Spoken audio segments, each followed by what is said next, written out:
in addition to the will being the most common, I guess most fundamental estate planning document, and then you're talking about if you have tax issues, you might have some trust. Are there other key documents and things that people should have in place? Yeah, there's a number of documents that we recommend, even with the smallest estate, because so many issues have come up regarding health care, advanced directives, and things of that nature.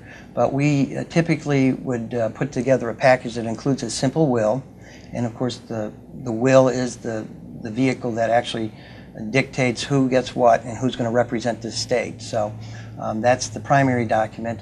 In addition to that, we recommend that people get a health care power of attorney and advanced directive. Now, North Carolina recently changed those the statute, and both of those, both the health care power of attorney and the advanced directive are now one document, but they are two legal instruments.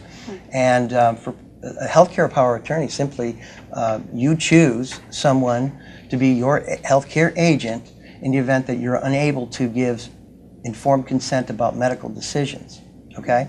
And not only that, but you could use that health care power of attorney to obtain records, if you need to get the records for another review in the event that you know, the person who made the instrument is in a coma, not in a coma, but unable to, just had surgery, this or that, and there's decisions that have to be made. So they make these healthcare decisions as well, and it could be one or more persons that make those decisions. We try to keep it down to one because of simplicity. Also, with an advanced directive, that's also known as a living will, and that's it's a pretty important document. If you remember the Shivo case, which was a case that came out of Florida, became a politically charged issue among a lot of people.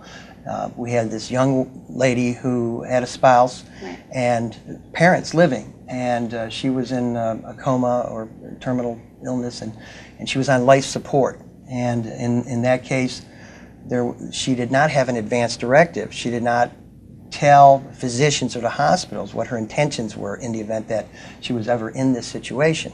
Therefore, the family got into a court dispute whether that they should disconnect the life support system or not. And it ended up being a tragedy for the remaining members of the family because they were at odds with each other because she did not have this in place. But the advanced directive does allow you to make that decision in life prolonging situations such as terminal illness, if you're in a coma, whether to continue life support, nutrition, hydration, or disconnect it.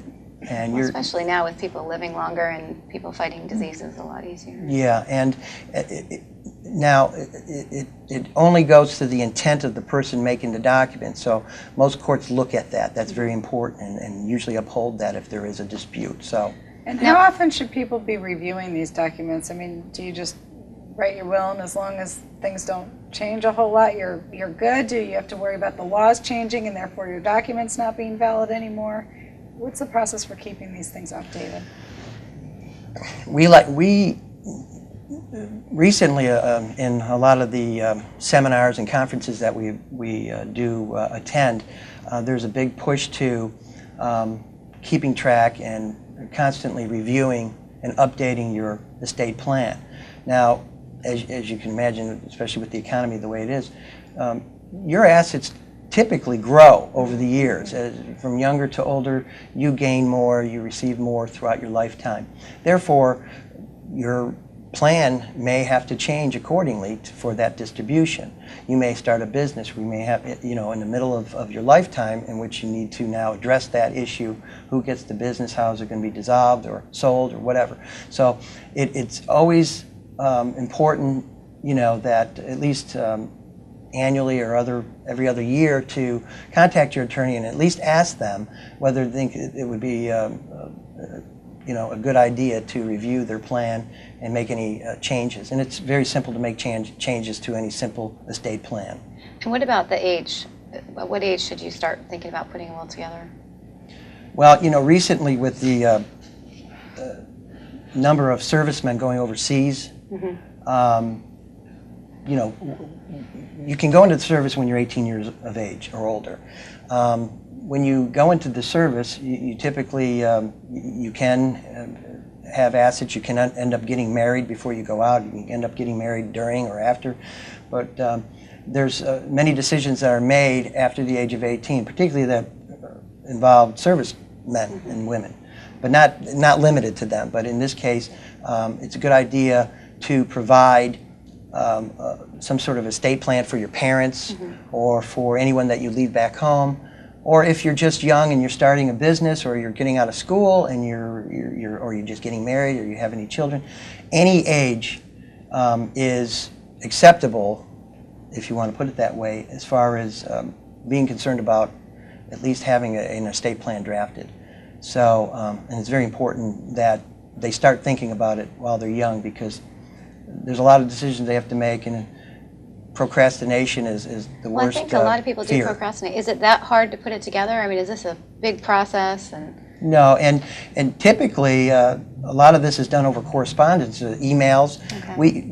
We would email them a simple questionnaire. They can fill it out, send it back. We can draft their simple estate plan with a simple will, healthcare power of attorney, and advance directive. Then they only have to come in at one time, where we will review it, go over any issues they may have, modify it at that time, have the witnesses and the notary available, and you're in and out and done. It's a simple estate plan because it's simple to execute. Well, if people are interested in getting started on this, you've got some great specials running right now for an individual simple will package for only $99, which is an amazing deal, and a husband and wife simple will package for only $150. And then additional estate planning services at 50% off, and all that information can be found on LKNSavings.com. So definitely something that needs to be done. A lot of misconceptions out. I thought the spouse got everything.